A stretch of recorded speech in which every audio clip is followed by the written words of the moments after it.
जैसी करनी वैसी भरनी, बूढ़ी माँ की कहानी। सरस्वती भूख से परेशान हो गई थी। सुबह से मालती ने उसको खाने के लिए कुछ भी नहीं दिया था, क्योंकि सुबह नाश्ते में उसने आलू के पराठे बनाए थे और अब वह भी खत्म हो गए थे। इसलिए सरस्वती दोपहर के खाने की राह देख रही थी। पर मालती ने सुबह पेट भर के नाश्ता किया था, इसलिए वह दोपहर का खाना नहीं बनाने वाली थी। अत्यंत भूख से परेशान हो रही सरस्वती मालती के पास गई और बोली, बहू मुझे बहुत जोरों से भूख लगी है, खाने के लिए कुछ भी दे दे। सरस्वती का कहना सुनकर मालती मुंह टेढ़ा करके बोली, दिन भर सिर्फ आपको भूख ही लगती रहती है, दूसरा तो कुछ भी काम नहीं रहता आपको। उस टेबल पर चने रखे हैं, वही खाकर पानी पी के सो जाओ। आज दोपहर को मैं मेरी फ्रेंड के साथ बाहर जाने वाली हूँ, इसलिए खाना तो रात को ही बनाऊंगी। यह सुन के सरस्वती का मन उदास हो गया। फिर सरस्वती धीरे से बोली, तू कहे तो मैं खुद के लिए कुछ बना लूँ। मालती गुस्से से बोली, एक व्यक्ति के लिए खाना बनाओगी क्या आप? सोचकर मालती किचन में चली गई और उसने फ्रिज में रखे हुए बासी चावल निकाले। अचार के साथ वह चावल एक थाली में परोस कर सरस्वती के आगे रख कर बोली कि खा लो। ऐसा कहकर पर्स लेकर मालती घर के बाहर चली गई। चावल फ्रिज में रखे थे, तभी भी वह खराब हो गए थे। उनसे गंदी बदबू आ रही थी। सरस्वती ने गुस्से से वह चावल डस्टबिन में डाल दिए। इसके बाद उसने दाल चावल निकालकर अपने लिए गर्मा गर्म खिचड़ी पकाई और पुदीने की चटनी के साथ खाई और सब बर्तन घिसकर किचन साफ किया और चुपके से अपने रूम में जाकर सो गई। मालती ने भले ही खाना पकाने से मना किया था, पर यह घर उसका भी था और वह खुद का खाना खुद बना सकती है। दूसरे दिन सुबह सरस्वती अपने रूम में से बैठी थी, उतने में उसका बेटा रमेश उधर आया और बोला, माँ आजकल महंगाई बहुत बढ़ गई है, मुझे घर खर्च चलाना भी बहुत कठिन हो रहा है। ऊपर से पापा की 13वीं पर भी बहुत खर्च हुआ। माँ मैं सोच रहा था कि एक रूम किराए पर दिया जाए, घर का किराया आने पर खर्च में थोड़ी मदद होगी। सरस्वती बोली, बेटा तुझे जो ठीक लगेगा तू वही कर। उसके बाद रमेश गला साफ करते हुए बोला, माँ तेरा रूम खाली कर दे और नीचे के छोटे रूम में शिफ्ट हो जा। उस छोटे रूम में टॉयलेट और बाथरूम नहीं है तो उससे कोई किराए पर नहीं लेगा। सरस्वती चौंक गई और बोली, पर वह रूम छोटा है और वो तो स्टोर रूम है, मैं इधर रहूंगी तो टॉयलेट बाथरूम कैसे जाऊं? रमेश बोला, माँ तू आंगन के टॉयलेट में जाया कर, तू तो घर ही रहती है ना। जिसको हम रूम किराए पर देने वाले हैं उसको तो सारी सुख सुविधा तो मिलनी चाहिए ना। वैसे भी यह रूम भी बहुत बड़ा है, पापा के जाने के बाद तुझे इतने बड़े रूम की क्या ज़रूरत है? सरस्वती कुछ क्षण शांत रही और सोचने के बाद बोली, टेरेस पर जो रूम है वह भी हम किराए पर दे सकते हैं, उस रूम में सब सुख सुविधा है। उस पर रमेश बोला, नहीं माँ, वह हम नहीं दे सकते, वह अपने मेहमानों के लिए रखा है। तुझे तो अच्छे से पता है कि मालती के मायके वालों का आना जाना चालू रहता है, इसलिए एक्स्ट्रा रूम मेहमानों के लिए रखना पड़ेगा। सरस्वती सब समझ गई कि बेटे ने तो उसका रूम ही किराए देने का निर्णय लिया है, क्योंकि वह बुढ़ापे में बेटे और बहू पर आश्रित थी। इसलिए रमेश ने जो कहा उस पर सरस्वती ने ज़्यादा विरोध नहीं किया। उसने अपना थोड़ा सामान लिया और छोटे रूम में शिफ्ट हो गई।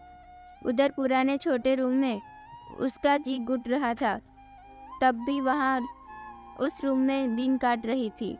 नया किराएदार आया था, सब पहले जैसे चल रहा था। घर में आए हुए किराएदार का नाम अशोक था, एक NGO में काम करता था। वह हर रोज मालती और रमेश सरस्वती के साथ कैसा सलूक करते थे वह देखता था। वह देखकर उसको बहुत बुरा लगता था। धीरे धीरे सरस्वती अशोक को अपने बेटे जैसा मानने लगी। अशोक भी आते जाते सरस्वती का हालचाल पूछा करता था और उसका ख्याल रखता था। रमेश और मालती को सरस्वती से कुछ लेना देना नहीं था। मालती बचा हुआ खाना उसके थाली में रख कर जाती और बेटा तो उसकी तरफ देखता भी नहीं था। सरस्वती तो पहले ही समझ चुकी थी कि उसका बेटा अब पहले जैसा नहीं रहा, वह बदल गया है। फिर भी वह आंखें बंद करके किसी पालतू पशु जैसी उस घर में रहती थी, क्योंकि बुढ़ापे में उसको दूसरा किसी का सहारा नहीं था। रोटी के 2 टुकड़ों के लिए उसको उनके सहारे रहना पड़ता था। कभी कभी सरस्वती को बहुत रोना आता था। सरस्वती अशोक को अपने मन की बातें बताने लगी। उनके पति की मौत बेटे की लापरवाही से हुई थी, पर वो ज़्यादा नहीं बोल पा रही थी। जब पति काम पर जाते थे तब घर में हम दोनों को बहुत मान सम्मान मिलता था। जब वह काम करने में असमर्थ हो गए तब रमेश को उन्होंने घर खर्च में मदद किया कर ऐसा किया। जब वह काम करने में असमर्थ हो गए तब रमेश को उन्होंने घर खर्च में मदद किया कर ऐसा कहा।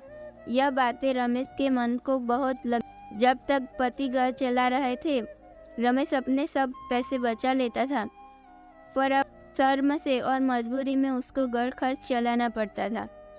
धीरे धीरे माँ बाप का खर्च उसको बोझ लग रहा था, लेकिन वह स्पष्ट रूप से कुछ भी नहीं कह सकता था।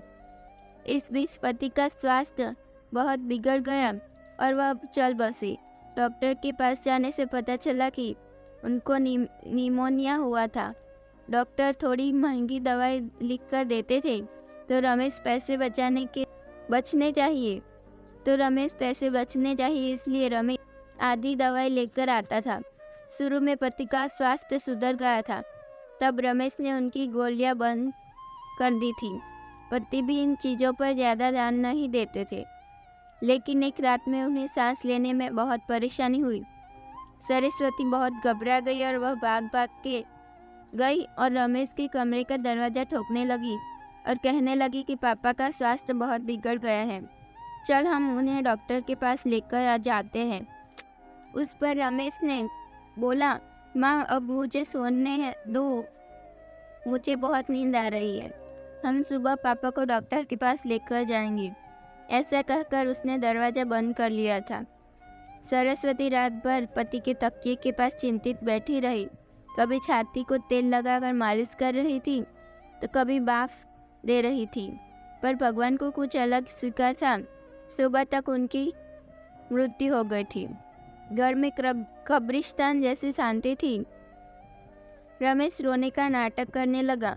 मालती तो ऐसे रो रही थी कि जैसे उसको वास्तव में ससुर चले गए इस बात पर बहुत दुख हो रहा हो। सबसे ज़्यादा धक्का सिर्फ सरस्वती को लगा था, पर वह कुछ बोल नहीं पा रही थी। सरस्वती के आंखों से अश्रु आ रहे थे और उसके ओठ थर थर काँप रहे थे, जैसे कि वो कहना चाहते कि अब एल रोने का नाटक क्यों कर रहे, मेरे पति की मौत के आप दोनों जवाबदार हो। पर वह कुछ बोल नहीं पाई। क्रियाक्रम कर दिया गया। सरस्वती के दिमाग में हमेशा एक बात चलती थी, रमेश की लापरवाही नहीं होती तो आज मेरे पति जिंदा होते। उनकी मौत के बाद मालती और रमेश का व्यवहार बदल गया था। सरस्वती को भी उनके व्यवहार की आदत पड़ गई थी, इसलिए वह उनकी तरफ से कोई भी अपेक्षा नहीं रखती थी, पर उसका मन उसे अंदर ही अंदर उसे खाए जा रहा था। ऐसी औलाद को सबक नहीं सिखा सकती थी।